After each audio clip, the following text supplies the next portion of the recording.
નમસ્કાર ખેડૂત મિત્રો, આજે તારીખ 29 એપ્રિલ 2025 ને આજની સવારની હવામાન અપડેટની અંદર માહિતી મેળવીએ તો મે મહિનાની અંદર બેક ટુ બેક માવઠા જોવા મળશે।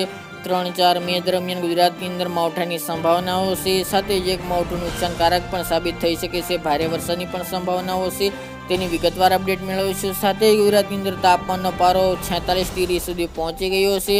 હવે ગુજરાતની અંદર કેવી ગરમી જોવા મળશે, હજુ હીટવેવ 2 દિવસ યથાવત જોવા મળશે, તેની પણ માહિતી મેળવીશું। ચેનલમાં નવા હોય તો ચેનલને સબસ્ક્રાઈબ કરી નાખજો અને વિડીયોને લાઈક આપીને તમામ ખેડૂત ભાઈને શેર કરી દેજો।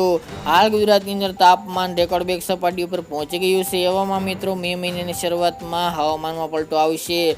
ખાસ કરીને ગુજરાતની અંદર મે મહિનાના શરૂઆતના દિવસોની અંદર એક માવઠાની સંભાવના દેખાઈ રહી છે। આ સાથે જ હવામાન વિભાગ તેમજ વેધર મોડેલો જણાવી રહ્યા છે કે બેક ટુ બેક માવઠા જોવા મળશે। પહેલા પ્રથમ સપ્તાહની અંદર અને બીજું માવઠું ભારે સાબિત થઈ શકે છે। બીજા સપ્તાહની અંદર પહેલા માવઠાની વાત કરવામાં આવે તો 3-4 તારીખ દરમિયાનથી ગુજરાતના અમુક સીમિત વિસ્તારની અંદર હળવા ઝાપટા જોવા મળશે। 3, 4 અને 5 મે દરમિયાન 3 દિવસ દરમિયાન ગુજરાતના અલગ અલગ ભાગોની અંદર હળવા માવઠાની સંભાવનાઓ છે।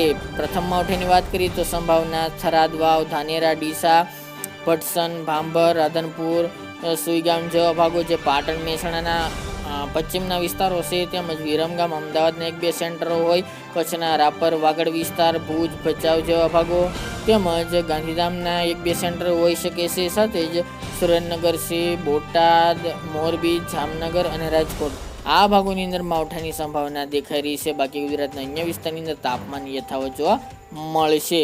બાકી રહી મિત્રો બીજા માવઠાની સંભાવના, ખાસ કરીને બીજું માવઠું આ માવઠા કરતાં વધુ ભયાનક સાબિત થઈ શકે છે, કારણ કે બંગાળની ખાડીમાં પણ હલચલ જોવા મળી રહી છે। એક સિસ્ટમ બને તેવા પણ અનુસાર જોવા મળી રહ્યા છે, પરંતુ તેની ખાસ કોઈ અસર ગુજરાતમાં નહીં જોવા મળે। ગુજરાતની અંદર પ્રી મોન્સૂન એક્ટિવિટીની ખાસ તો આ શક્યતાઓને કારણે ગુજરાતમાં માવઠા જોવા મળશે। 8 તારીખ આસપાસથી બીજો રાઉન્ડ માવઠાનો જોવા મળશે, એટલે કે બીજું માવઠું જોવા મળશે।